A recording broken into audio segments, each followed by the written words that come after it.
Yao, you seem to disagree. You seem to agree with Carragher. I want a counter opinion, and then we can have a quick as debate. in, you agree AFCON is not a major tournament? As in, I agree that. Because that's what he said. He said it's not a major tournament. But based on what did he say that it's not a major tournament? Okay, what do you? He said that. Look, if Mohamed, right now we are not having international tournaments this off season. Per the season that Mo Salah has had, if he had gone to the AFCON and won it with Egypt, add it up to his Premier League, his production in the Premier League, would it give him an edge over someone who had a very good season in Europe and won the Euros or won the Copa America? Would it? Just ask yourself. Actually, you know why? You know why we have the evidence? You relax. The evidence is that when Mohamed Salah and Mane were on the same team, and Salah and Mane had about 20 plus, Salah had 20 plus goal contributions, so goals and assists. He scored like 15 more goals and got 5 more assists. They were on the same team. Mane won the AFCON. Salah went to the final. Mane finished second. Salah finished fifth. So you can't tell me that it doesn't contribute to what you can do. No, does it give it an edge over someone who won the But if they had an average, if they had an average season, they won't get it. Is it the fact of the matter? Euros. You see, If they had an average club season, they won't get it. No, you're not talking about someone who had an average Someone who club had season. like- let me say this. At top level. top level season, and then the top production. comparison. Let me say this.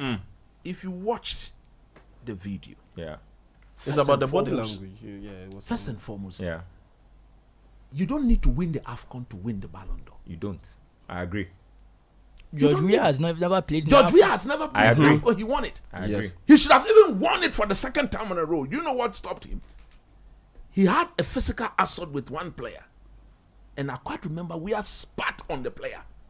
And the white, typical of them, blew it out of proportion and gave the award to what? Ronaldo, the Brazilian Ronaldo. We at the time in defending his title has driven from box to box to Milan top on the league. that game. You understand? Let's put that aside. If you listen to Carragher, he virtually was trying to compare Salah to Mbappe. This year, as we speak, when would the Balon d'Or be decided? Somewhere in October, November. Yeah. Are we playing AFCON or are we playing Euros this year? No. So what was the So why point? bring that into the equation? He's never respected the tournament. You see? And he spoke about it in a And very if you look at- condescending manner. if you Because look at- Mika Richards tried to save I'm him. coming to that. When he said that the AFCON is not a major tournament, and then Richard and Sturridge Yep. tried to get him to not to say that. I said, really? He didn't want to What agree. sort of To the body disrespect was language. that? Yeah. In fact, he has gone on and written No, he didn't- epistles yeah, about how he doesn't he didn't agree. want to agree. And, But and the thing then is- it was like, no, yeah, you wait. Let him make his point. I'll come The to it. motive for that is not to compare the AFCON and the Euros. Once you said it's not a major tournament, and your fellow, we're all sitting here, respectful towards each other. Yeah. Maybe you didn't know the gravity or the prestige of the AFCON, or your perception about the AFCON is wrong. But the moment your fellow pundits try to draw your attention to say that, look, it's a major tournament, You can you correct. don't sarcastically turn and look at it and say, really? I would have given him Lakpame. What's that about me? The backhand. I would have given him back. Come on, get out. What do you think you know? You can't do that. You don't know anything. And frankly, the way you behave, Disrespect. we don't. Yeah. We are on air all the Very time. We know disrespectful. how you behave on air. You don't behave I like think that. Jimmy- Jimmy disrespectful. Carragher, if And Sky at the end Sports of are the being day, on it, he look. shouldn't even be on TV. Yeah. Look, at the end of the day, me, I accept that the AFCON some years back Was not good. was not good. I said this. But in the last 3 AFCONs, and you can compare the Copa America to In that. fact, since Mochepe took over, You can compare the Yes, Copa since America Mochepe to And, took that. and let's be honest about the Copa America. This Buga There's Buga. a lot I of. mean, you You see, South American teams, they are falling behind Europe, and you can see it in the way their national teams play. Yes. Very negative, and what's the word I'm looking for? Crude football. Crude football. And because we have Brazil and Argentina, people still raise the tournament. Go and look at Tournament that and- they go and borrow people from other thank you. continents. That's another thing. Go and watch Cote d'Ivoire. Go and watch the last AFCON. No one gonna kalala akpesa bang bang bang tamina kalala me bang bang bang. And look at what South American teams have been doing in the World Cup in recent years. They can't win it anymore. They really struggle. Argentina was an exception. Look at Brazil when they met Croatia. Do it away. We can talk about all the, and you see, my whole thing about this not being a major tournament. You cannot say a continental competition is not major. By definition, is major. You can't even they play in Oceania that no one is a professional. It's a major tournament to them. Because if you are comparing it to a World Cup or a Euro, if you want to say that the Euros and the Copa America are more prestigious or whatever, that is fine. But to say that the tournament is not major, you see, if you had said that the Copa America and the Euros have more prestige or are higher rated, I don't think anyone would have argued. If you come and say a tournament is not major, you've made a specific statement about the level of the tournament. Thank you. Which is why Paul upset. You can say the things he was quote unquote trying to say. Yes, you can say. But without being as disrespectful and condescending as he is, and using the, because if you had said that the Copa, because you now came to say this is about Copa, if you had said that a Copa America or Euros winner is more likely to win the Balon d'Or, do you think anyone would have disagreed? No. But now he's almost saying that it doesn't matter what happens. It's like the tournament doesn't matter. So whether you play the AFCON or not, it's an irrelevant tournament. Meanwhile, Salah and Mane, same team. Salah was outperforming Mane in terms of the goals and assists. Salah is the face of Liverpool. They went to play an AFCON final. They played AFCON on penalties. It's not even like they outplayed them. Penalties. If you go and win a tournament on penalties, can you come and say you had? But what did that do to Mane? Mane finished second in the Ballon d'Or. Has Salah even finished top 2 in the Ballon d'Or before? And let's be honest, if you talk about their performance at Liverpool, Mane is not touching Salah. He's a good player, but his performance is not touching Salah's level. So for me, that evidence alone, when you look at two players in the same team and what that did for them, and his whole idea that quadruple blah blah blah that they were chasing, where did Van Dijk finish? Because we saw Van Dijk being taken to the Ballon d'Or a season. If it was about just being in Liverpool, but why didn't Van Dijk also finish in the top 3? So for me, all his arguments, they are not as smart as they think they are. So for me, it was he disrespected it, and he doubled down on his disrespect because he felt that I can't back down. He lacked humility in the moment. That was his issue. You should have just said, you know what? You should have just said, you know what? I misspoke. That when I said it's not because you can defend your point, stand by your point. You can stand by your point, but you can take some. You can say, look, I misspoke by not saying it's a major tournament. But in comparison to the US and the Copa America, those are more prestigious and hold more weight with voters. I don't think anyone here is going to come and sit down and say that that's not true. Especially when you were a rubbish player. Just quick one. You know, after people started attacking him. You realize that Sky Sports cut that part. They did. They cut it out on their discussion. No, they didn't post it on their socials. It was, you see. No, it was on their YouTube. On the YouTube. Yes, I watched the full video. They took it out. They took it out. Because people brought their video, so it was already on Twitter. So whatever they did. Them boys record already. Screen record. The thing is, the people who participate or compete in the AFCON, what is their approach to the AFCON? That is a different argument. No, but he's feeding off. Let's just let him make his argument. He's feeding off that approach to the tournament. How they view the tournament.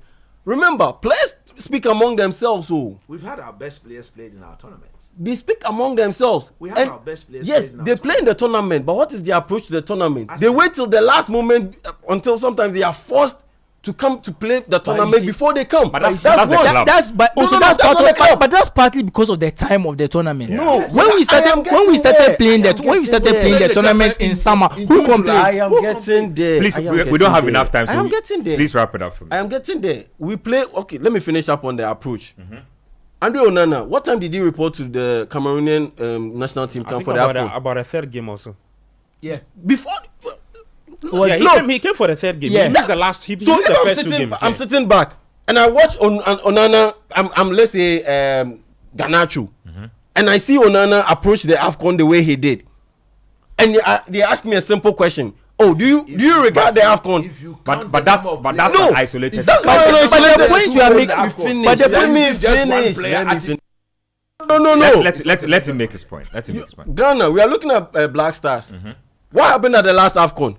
When we got eliminated, what happened? Within hours, weren't our players back in their with their teams? It is our way of disrespect. But we have gone there, have not performed. No, so that one. No, but at the end of the day, are you telling me that if Neymar goes to the World Cup or Copa America and they get eliminated, Neymar will board a flight instantly and move back to Barcelona or to do with that? Because it's their off season. Let him make his point. No. Let me finish. Oh, did we see Iñaki Williams do it at their last AFCON? You finish. What's the point? He did it. Okay. And I'm saying that they don't take it seriously. AFCON cannot be responsible for that. No, relax. He's saying that the players are not taking They are that. not taking it seriously. They are out of the tournament. What's he supposed to do there? No, so what's the point? Even in the beginning, before the tournament. Your point is that players are disrespecting the AFCON. So Jamie Carragher will disrespect even before the tournament starts. If you have forgot this AFCON, if you get eliminated in the AFCON, you have 24 hours to exit the plate. No. So why but the point is, but they should be there in the sense that even I'm saying that first things first. That is post AFCON. Pre AFCON, what is their approach? What is their attitude? We've had issues even in the past. Coach will know this very well. Even with Tony Eboa, where they've had to have issues with him moving from Germany to come back to the AFCON. But that is one. So players see all these things. They hear the chatter about all these things, and it forms their perception. It forms opinions about how they see the AFCON. That is one. Are you telling me that if, for instance, the Asian Cup, isn't it held in January and February the same as the AFCON? What is the approach of the Asian players to the Asian Cup? And most of them play in Asia, so there's a break for it. No. Yes. Most of them play in Asia. Do you see Heung-min Son having this kind of attitude towards the Asian Cup? No man wants to escape military service. You're telling me he's not taking it seriously. No, I'm saying you're comparing apples and oranges. Wang Hee-chan, do you see him having the same attitude to the Asian Cup? You cannot use just Onana's behavior. I am not using Onana. No, but you've given all He's giving you an idea. I'll get to Tony Eboa. What was Tony Eboa's attitude when in his heyday? You might not think his point, but I think he has a point. I understand what he's saying, but the main issue is that the timing of the AFCON affects everything. I am coming to that. The timing of the tournament. The timing of the tournament. Are we genuinely saying that if the Copa America was held in January and February, the South American players would bat an eye when it comes to moving over to Uruguay, Argentina? You will see it to play. Yes, but they have to go and play. They will play. They don't have to go and play. And they will go and play without having any of this attitude. You and I don't know that. You and I don't know that. And on top of that, looking at exactly what my point. You don't know that for a fact. If you want to take a tournament serious, why do you keep on flip-flopping don't we see players dodging international duty all the time? Host, yes. Look at the time they host. You just finish. No, the time they host the competition, we know it's January and February. Yeah. But between the past 3 years or so, haven't we been flip-flopping through June, July? Now we are doing it November, December. All of these things. We've moved from even years to odd years. Copa America did that for their years as well. Copa America did that for their years as well. That was the centenary. No, Copa America even changed. They changed it now. They want to align with the Euros and stuff. They've been changing it. The AFCON changing dates was for a different reason from the Copa. But also we also had issues with COVID. They just want to. Let's wrap it up. And you know what? My issue with Yao's whole point is that we see players dodging international duty all the time. So if your point is that they are dodging international, because it's basically them dodging international duty. Players care a lot more about their clubs than international football generally.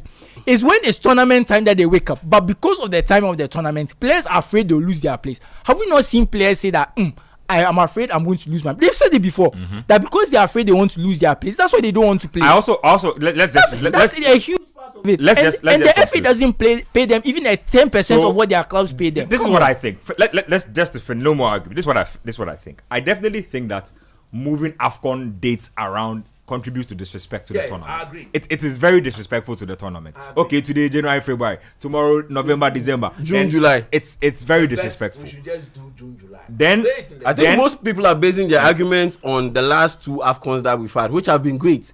But look at it in a wholesome way. There's that. Also, the argument about players disrespecting the AFCON is true, but I don't think there are enough players to make a solid argument on that argument. But all I will say is that as for Jamie Carragher, we know him.